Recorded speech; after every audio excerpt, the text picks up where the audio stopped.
Hello friends, welcome to my channel. पिछली class में हमने पढ़ा था भक्ति काल प्रकरण 1 समान परिचय और आज हम पढ़ेंगे प्रकरण 2 ज्ञान आश्रय शाखा। ज्ञान आश्रय शाखा ज्ञान आश्रय शाखा में का मतलब होता है जिसमें ज्ञान की प्रधानता हो और ज्ञान की प्राप्ति कैसे होती है। गुरु के द्वारा, गुरु ही तो गुरु मंत्र देता है। तो ज्ञान आश्रय शाखा में ज्ञान को महत्व दिया गया था। ऐसा नहीं है कि उसमें प्रेम को मतलब महत्व नहीं दिया गया, पर उसमें ज्ञान जो था वो प्रधान रूप में था। कबीरदास जी का जन्म 1398 में हुआ था।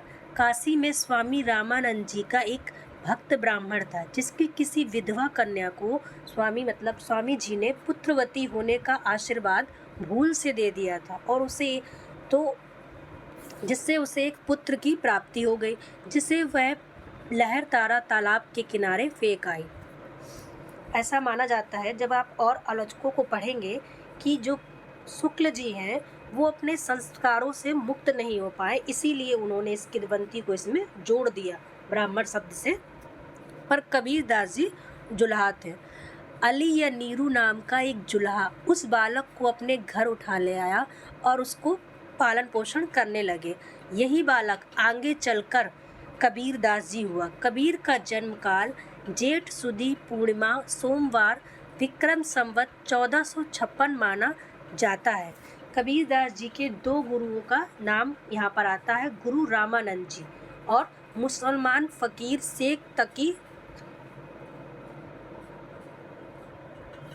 आचार्य रामचंद्र शुक्ल जी कहते हैं कि कबीर ने राम नाम कैसे लिया, मतलब उनको ये जो नाम गुरु मंत्र है वो कैसे मिला, क्योंकि रामानंद जी तो वैष्णव थे, तो उन्होंने एक निर्गुण को शिक्षा कैसे दी। कबीर सीढ़ियों कहते हैं कि जब रामानंद जी सुबह के वक्त घाट पर स्नान करने जा रहे थे तो कबीरदास जी सीढ़ियों पर लेट गए और सुबह का वक्त था, तो अंधेरे में रामानंद जी का पैर उनके ऊपर पड़ा और उनके मुंह से अचानक ही राम नाम निकला और इसी राम नाम को कबीरदास जी ने अपना गुरु मंत्र मान लिया और खुद को रामानंद जी का वो शिष्य कहने लगे, क्योंकि निर्गुण और सूफियों में दोनों में ही गुरु का महत्व है, मतलब सभी में गुरु का अत्यंत महत्व है। पर जो कबीरदास जी और रामानंद जी के राम है वो दोनों एक नहीं है, वो अलग अलग है। कबीरदास जी ने सिर्फ राम नाम शब्द लिया है, पर जो उनके राम है वो स्वामी रामानंद जी से अलग है। कबीरदास जी का मानना था कि लोगों ने राम नाम तो लिया है पर राम जी के मन को नहीं जानते। वो कहते हैं, दशरथ सुत्यु लोक बखाना राम नाम का मरम न जाना। उनका मानना ये है कि राम तो सब जगह है, हम में, तुम में, सब में राम है, घट घट में राम वास करते हैं। तो ये राम कौन, मतलब उनका मानना है कि वो राम कौन है जो हर जगह है। क्या वो अयोध्या के राजा राम है या दशरथ जी के पुत्र राम है? तो कबीरदास जी कहते हैं नहीं, वे राम जो हैं वो परम तत्व हैं, वे लीला नहीं करते हैं। ऐसा कबीरदास जी का मानना था। कबीरदास जी ने विभिन्न संप्रदायों से कई चीज़ें जो है अपने उसमें ग्रहण की है। भारतीय ब्रह्मवाद के साथ जो है वो सूफियों के लिया है। भावनात्मक रहस्यवाद, मतलब कबीरदास जी में भारतीय ब्रह्मवाद तो था ही, पर उन्होंने जो भावनात्मक रहस्यवाद है वो सूफियों से लिया है और हठ योगी यानी कि सिद्धों और नाथों से इन्होंने साधनात्मक रहस्यवाद लिया है। वैष्णव से इन्होंने अहिंसावाद तथा प्रवृत्तिवाद, यानी कि इसका मतलब होता है शरणागत। शरणागत कैसा होता है, यानी अनन्य भक्ति। ये जो अनन्य भक्ति है वो सूरदास जी में देखने को मिलती है। ऐसा नहीं है कि सिर्फ सूरदास जी में देखने को मिलती है, पर सूरदास जी में ज़्यादा देखने को मिलती है कि उड़ जहाज को पंछी फिर जहाज को आया। यहाँ पर शरणागत भक्ति है या फिर अनन्य भाव यहाँ पर देखने को मिलता है, और शरणागत जो भाव है वो वैष्णव में सभी के यहाँ मिलता है। इसीलिए कहा जाता है कि कबीरदास जी जो थे वो मौलिक थे, क्योंकि ये जो है उन्होंने सबसे सब कुछ लिया है, अलग अलग संप्रदायों से सब कुछ उन्होंने लिया है, पर उसको उन्होंने अपने अनुसार उसे ढाल लिया है, उसमें बदलाव करके। तो साधनात्मक जो रहस्यवाद है उन्होंने वो सिद्धों और नाथों से लिया है, अंतः साधनात्मक पद्धति। भावनात्मक रहस्यवाद उन्होंने सूफियों से लिया है। साधनात्मक रहस्यवाद का मतलब क्या होता है? जब शुक्ल जी के अनुसार जब जो सिद्ध और नाथ थे, जब साधना करते थे, तो उस साधना में प्रयोग की जाने वाली शब्दावली, जिसका अर्थ आसानी से मतलब सभी को समझ में नहीं आता, उन शब्दों को अपनी काव्य पंक्तियों में रखना साधनात्मक रहस्यवाद कहलाता है।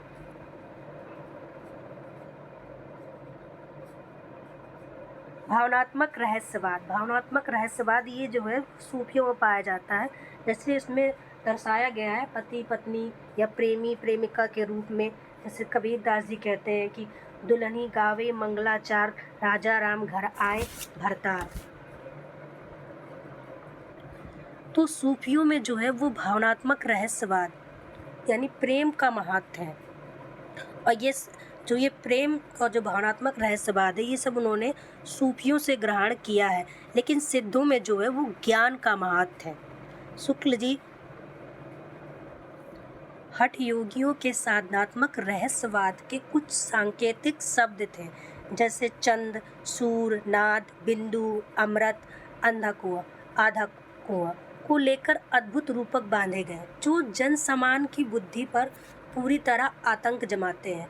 क्योंकि जो ये शब्द थे वो सभी के समझ में नहीं आते थे। जैसे कि सूर समाना चांद में दहु किया घर एक, तो इसमें जैसे ये शब्द आया है सूर चंद, तो इससे आप किससे समझते हैं? हठ योगियों से। हठ योगी यानी सिद्ध और नाथों से समझते हैं इसे। यद्यपि कबीर दास जी वे पढ़े लिखे नहीं थे, पर उनकी जो प्रतिभा थी वो बहुत प्रखर थी। शुक्ल जी कबीर दास जी की बहुत ज़्यादा जो है वो प्रशंसा नहीं कर पाए, बस थोड़ी यही प्रशंसा की है कि जो कबीर दास जी की प्रतिभा कैसी थी, वो बहुत प्रखर थी। रहस्यवाद क्या है?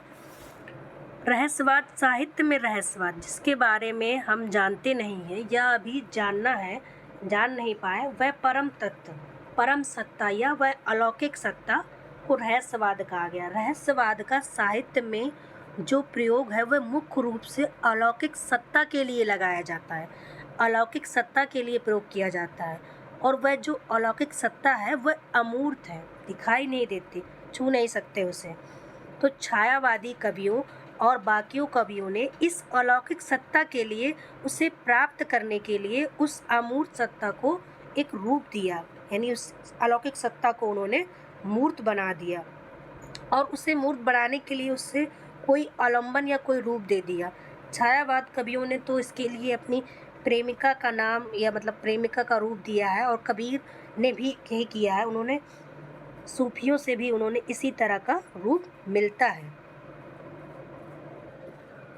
कहने का मतलब यह है कि इसकी प्राप्ति हेतु मूर्त रूप देना, उसे अव्यक्त करना ही रहस्यवाद है। जब अलौकिक सत्ता को प्रेम पाकर साहित्य में, मतलब अलौकिक सत्ता को साहित्य में उसे अव्यक्त करना किसी माध्यम से, वही रहस्यवाद कहलाता है।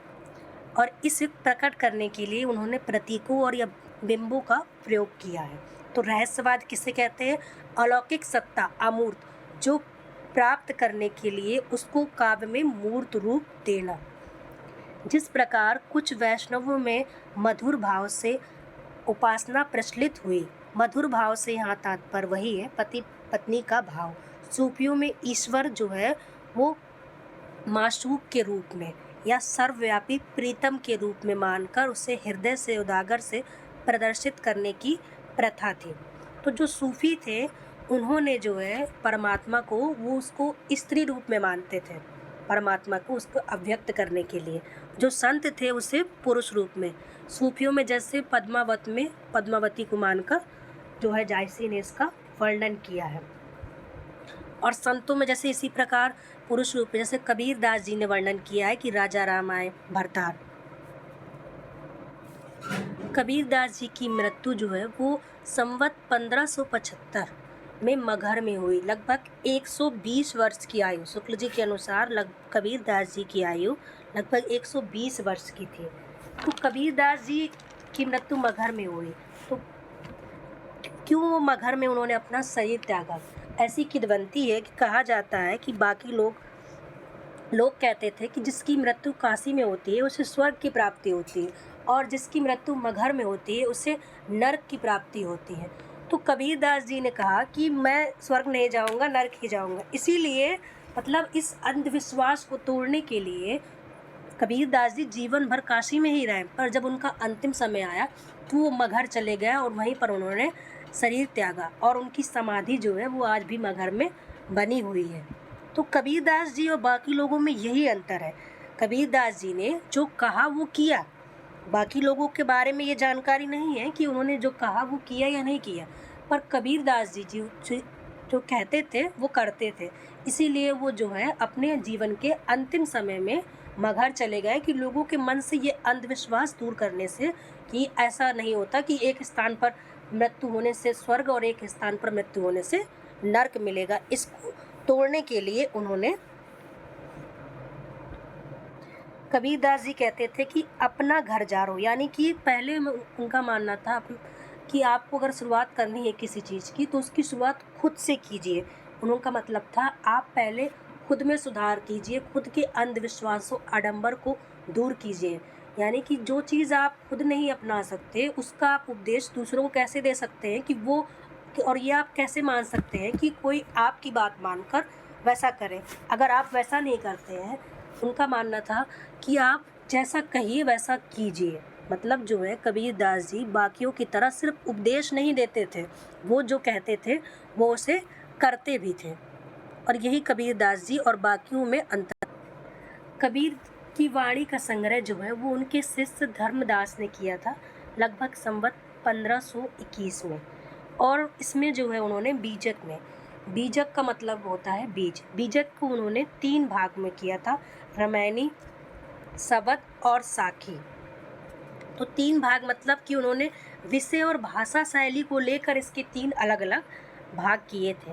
तो जो रामायणी की जो है वो चौपाइयों में है, रामायणी चौपाइयों में है, शबद भी चौपाइयों में है, पर साखी जो है वो दोहों में है। और अभी ये जो प्रश्न है अभी हाल ही में जून के एग्ज़ाम में पूछा भी गया है। तो जो शुक्ल जी का मानना था कि जो चार गीत संतों के यहाँ जाकर शबद हो गए, ये जो सबरपा के थे उनका मानना था इसका मतलब था आत्मानुभूति और रहस्यवाद से था। सांप्रदायिक शिक्षा और सिद्धांत के उपदेश मुख्य था। ये जो है ये प्रश्न पूछा हुआ है, ये वाला प्रश्न भी, कि जो साखी के भीतर जो दोहे हैं उनमें सांप्रदायिक शिक्षा दी गई है और वो सांप्रदायिक शिक्षा के उपदेश से उनकी रचना की गई है। तो जो साखी की जो भाषा है वो है सदुक्कड़ी यानी राजस्थानी, पंजाबी और खड़ी बोली। पर रामायणी और शबद में जो गाने के पद हैं उनकी भाषा ब्रज है और कहीं कहीं पूर्वी बोली का भी व्यवहार मिलता है। तो साखी की भाषा सदुक्कड़ी है और रामायणी और शबद की भाषा जो है वो ब्रज भाषा है। खुसरो के गीतों की भाषा में भी हमें यही ब्रज भाषा दिखाई देती है। रैदास या रविदास, रामानंद जी के 12 शिष्यों में जो कवि रैदास भी थे ऐसा माना जाता है। रैदास जी जो थे वो जाति के चमार थे और ऐसा उन्होंने अपने कई बार अपने काव्य पंक्तियों में इसका जो है उन्होंने मतलब कहा भी है इस बारे में कि वो किस जाति के थे। रैदास भी काशी के रहने वाले थे।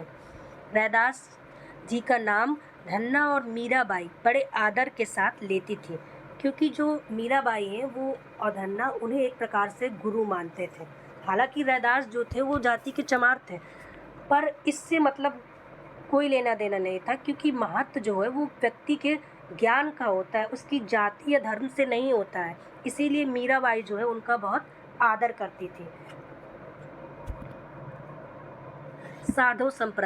साधु संप्रदाय जो है वो फर्रुखाबाद और मिर्ज़ापुर के आसपास जो है पाया जाता था और इसका जो है प्रवर्तक थे बीरभान उदयदास थे और ये भी रैदास के शिष्यों में ही आते हैं। रैदास जी की कोई जो है ऐसे मुक्त रचना नहीं मिलती है। इनके 40 पद हैं वो आदि गुरु ग्रंथ साहिब में दिए गए हैं, पर उनका कोई ग्रंथ उपलब्ध नहीं है। और इस आदि गुरु ग्रंथ साहिब की जो रचना है वो गुरु अर्जुन देव ने की थी, जो सिखों के 5वें गुरु थे। फिर जो गुरु गोविंद साहब जी आए तो उन्होंने कहा कि जो ये गुरु की पदवी है इसको समाप्त कर देना चाहिए और जो ये गुरु ग्रंथ साहिब है इसी को अपना धर्म ग्रंथ मानना चाहिए।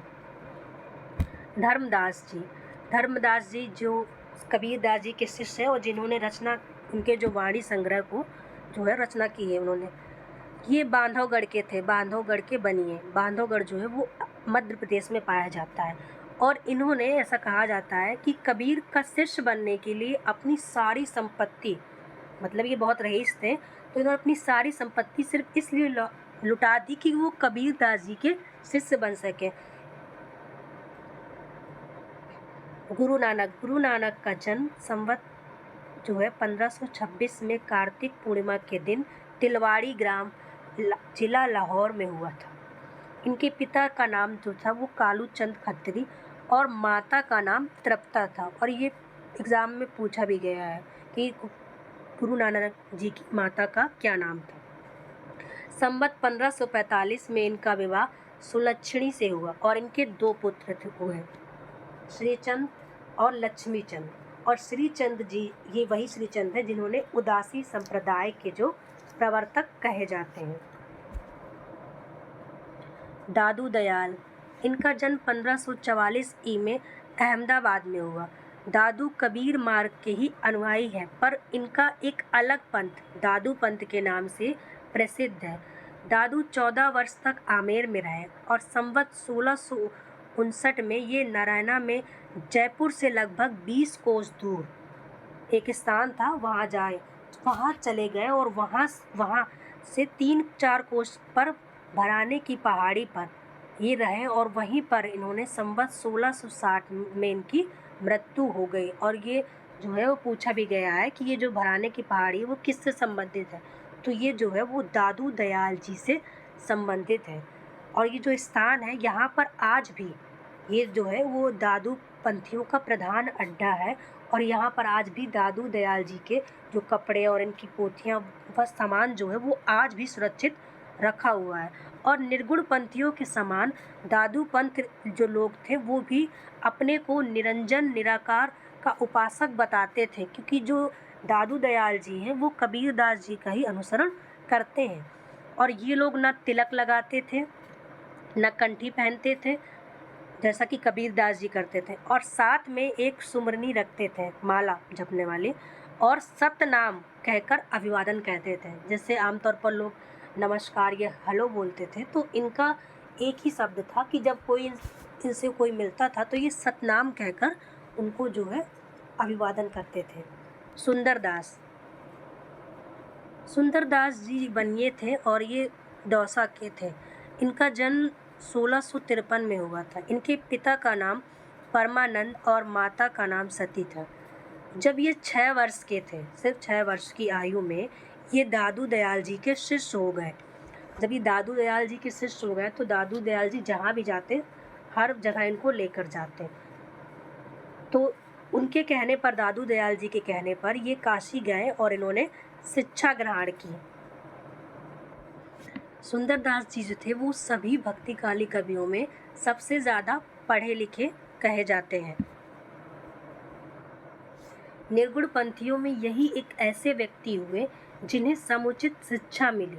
सुंदर विलाप, इनका जो एक ग्रंथ है सुंदर विलास, वो सबसे अधिक प्रसिद्ध है, क्योंकि कबीरदास जी पढ़े लिखे नहीं थे, तुलसीदास जी भी, पर इन जो ये थे मतलब तुलसीदास जी हालांकि पढ़े लिखे थे, यहाँ निर्गुण पंथियों की बात हो रही है तो उनमें जो है सबसे अधिक जो शिक्षित थे वो सुंदरदास जी थे। मलुकदास, इनका जन्म वैशाख कृष्ण सम 5 जो है 1600 संवत 31 में कड़ा इलाहाबाद में हुआ। इनकी 2 पुस्तकें मिलती हैं, रत्न खान और ज्ञान बोध, और इनका ये दोहा प्रसिद्ध है, अजगर करे न चाकरी, पंछी करे न काम, दास मलुका कह गए सबके दाता राम। अक्षर अन्य, ये दतिया के राजा पृथ्वी चंद्र के दीवान थे और प्रसिद्ध छत्रसाल इनके शिष्य हुए। इनके कई ग्रंथ हैं, राजयोग, विज्ञान योग, ध्यान योग, सिद्धांत बोध, विवेक दीपिका, ब्रह्म ज्ञान और अनंत प्रकाश। जगजीवन दास, इन्होंने सतनामी नाम का एक संप्रदाय चलाया था और जगजीवन दास और संत दास ने जो दादू दयाल जी जो मतलब वाणी थी उनका संग्रह इन्होंने हरणे बानी नाम से किया था कि जो दादू दयाल जी कविताएं या पंक्तियां बोलते थे उनको इन्होंने लिखा था। तो जो रजब दास जी थे उन्होंने कहा कि आप मुझे भी इसका अवसर दीजिए, मैं भी जो है आपकी जो पंक्ति हूँ उनको लिखना चाहता हूँ। तो इन्होंने दादू दयाल की जो वाणी थी उसका संग्रह अंगबधू नाम से किया था।